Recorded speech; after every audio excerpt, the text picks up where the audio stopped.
Hello everyone, आज का हमारा टॉपिक है space maintainers.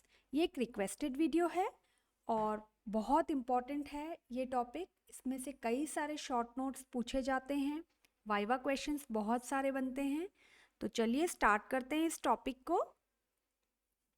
Space maintainers are defined as the appliances that prevent loss of arch length.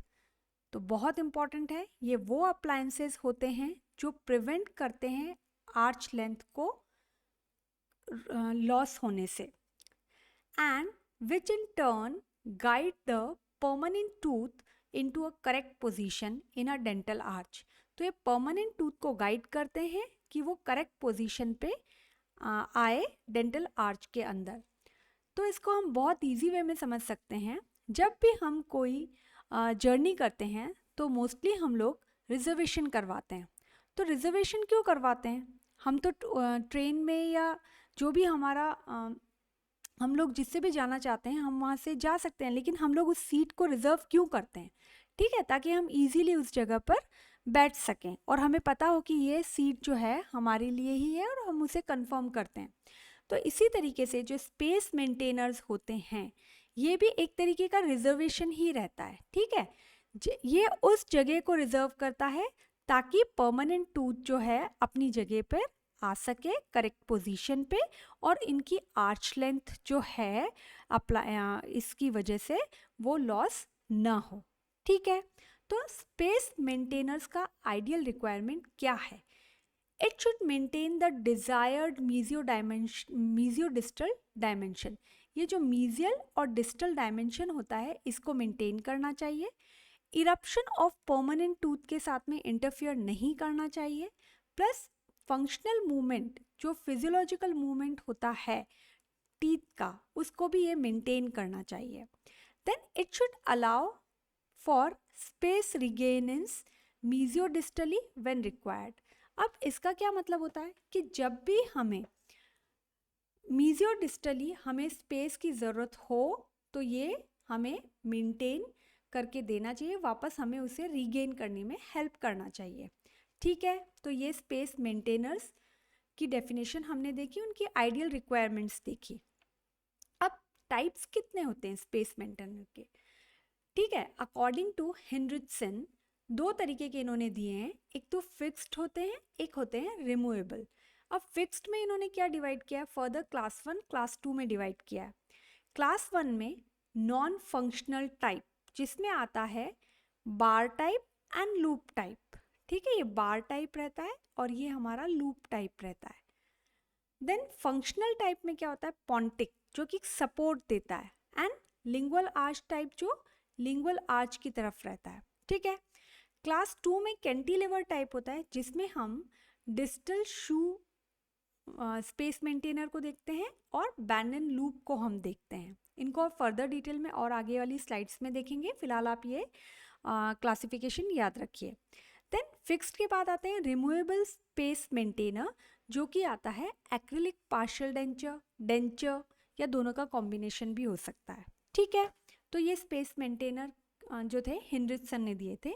एक और क्लासिफिकेशन है जो हिटकॉक ने दिया था, तो वो है रिमूवेबल, फिक्स्ड और सेमी फिक्स्ड, फिर विद बैंड्स और without bands, then functional and non functional, active and passive, और इनमें से इन सब का कॉम्बिनेशन। ठीक है, तो ये दो क्लासिफिकेशन है जो हमें स्पेस मेंटेनर में पता होना चाहिए।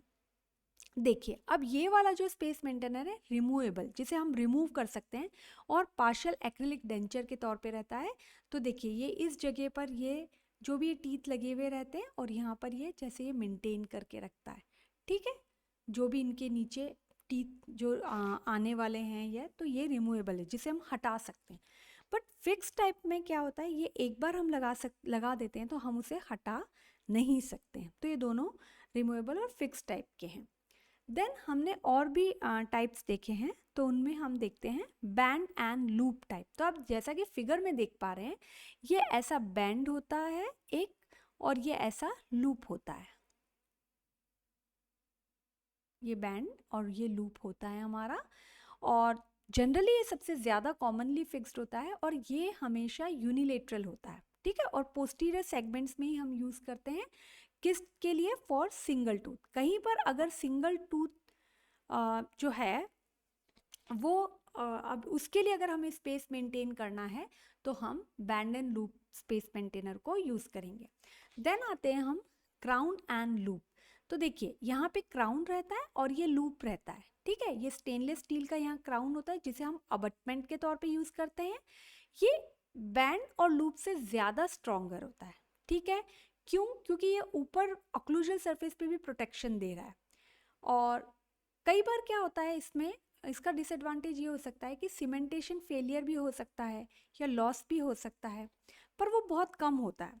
और इसे हम कहाँ इंडिकेट करते हैं, जब टूथ को रेस्टोरेशन की ज़रूरत हो या फिर टूथ पल्पल इन्वॉल्वमेंट हो टूथ का, और हमने आरसीटी वगैरह किया और उस पर कैप के तौर पे, तो हम साथ में लूप भी स्पेस मेंटेनर के तौर पे दे देते हैं, तो वो जो होता है स्पेस मेंटेन करने में हेल्प करता है।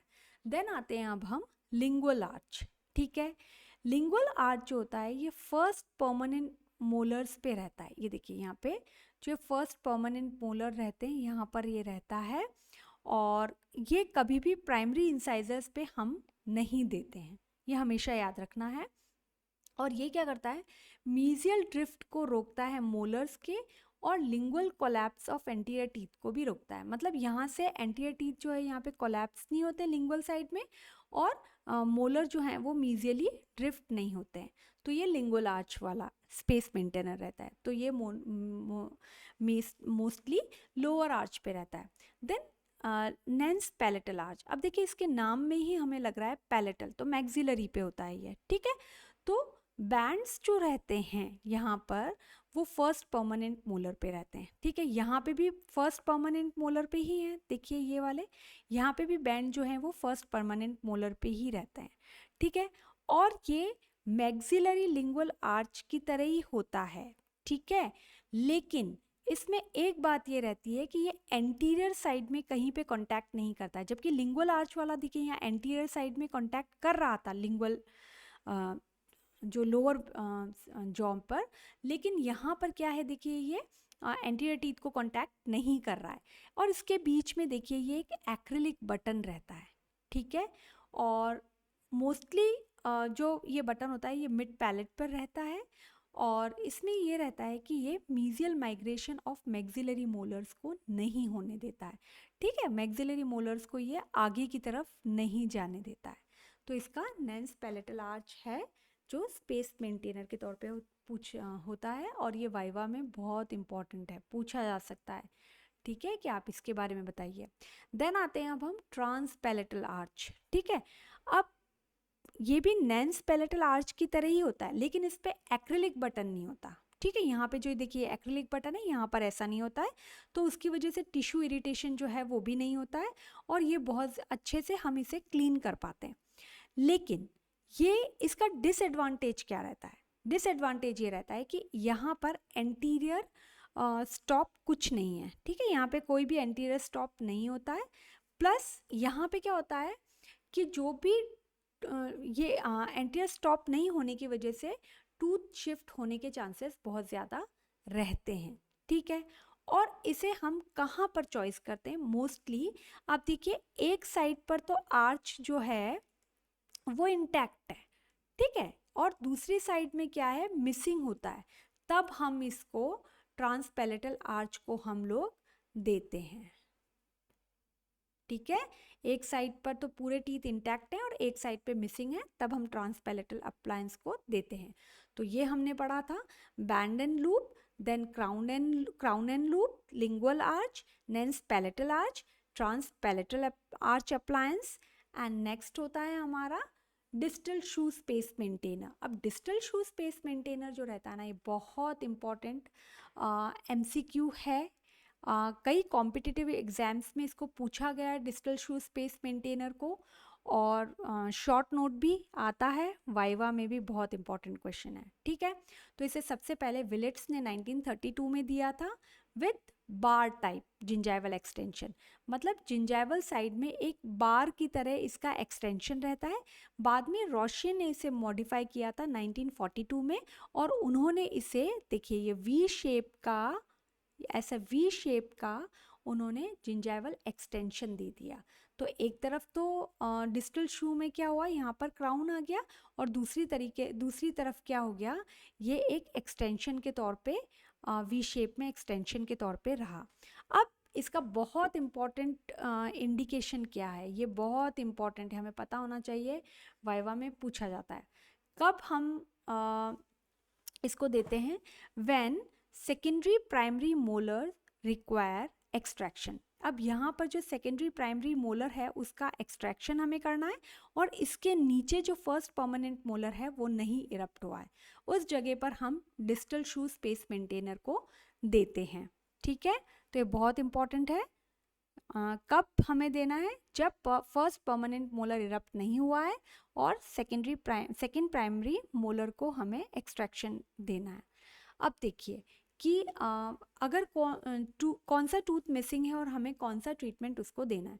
अगर कोई इंसाइजर मिस हो गया है तो हमें उसे स्पेस मेंटेनर देने की ज़रूरत नहीं है, ठीक है, बिकॉज इनका कोई इतना कॉन्सिक्वेंसेस नहीं होता है।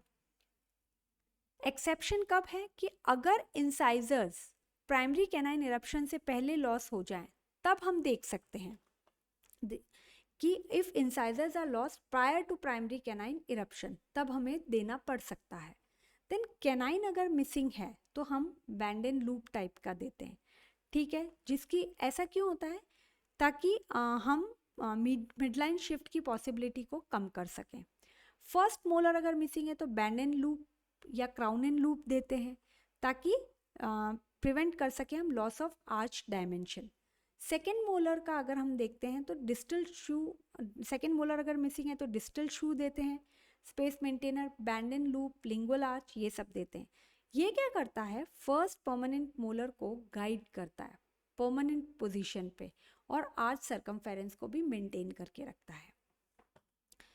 तो ये हमने पढ़ा था स्पेस मेंटेनर। एक और बहुत इंपॉर्टेंट टर्म है स्पेस रीगेनर। तो ये इतना इम्पॉर्टेंट है कि हमें कई बार वाइवा में भी पूछा जा सकता है कि दोनों में डिफरेंस क्या है। अब स्पेस मेंटेनर में तो क्या रहता है, अभी तक हमारे पास सफिशिएंट स्पेस है जिसे हमें मेंटेन करना है, लेकिन स्पेस रीगेनर में क्या होता है, स्पेस जो है अब हमारी लॉस हो चुकी है ना। देखिए यहाँ पे जगह ऑलरेडी कम हो चुकी है, यहाँ पे मीजियल शिफ्ट हो चुका है मोलर का, ठीक है। तो it is the one which is placed when space loss has occurred and there is insufficient space for the permanent teeth, ठीक है। अब यहाँ परमानेंट टीथ के लिए इनसफिशिएंट स्पेस है तो हम स्पेस रिगेनर देते हैं ताकि हम अगेन उस स्पेस को रिगेन कर सकें। तो ये स्पेस मेंटेनर और रिगेनर दोनों में डिफरेंस है, और ये कई बार वाइवा में पूछा जा सकता है। आई होप आपको ये टॉपिक क्लियर हुआ होगा। अगर आप इस चैनल पर नए हैं तो इसे सब्सक्राइब कीजिएगा, और वीडियो अगर आपको हेल्पफुल लगती है तो इसे लाइक एंड शेयर कीजिएगा, इससे दूसरों को भी हेल्प हो सकती है, ठीक है। मिलते हैं हम ऐसी ही नेक्स्ट वीडियो के साथ में। Till then take care.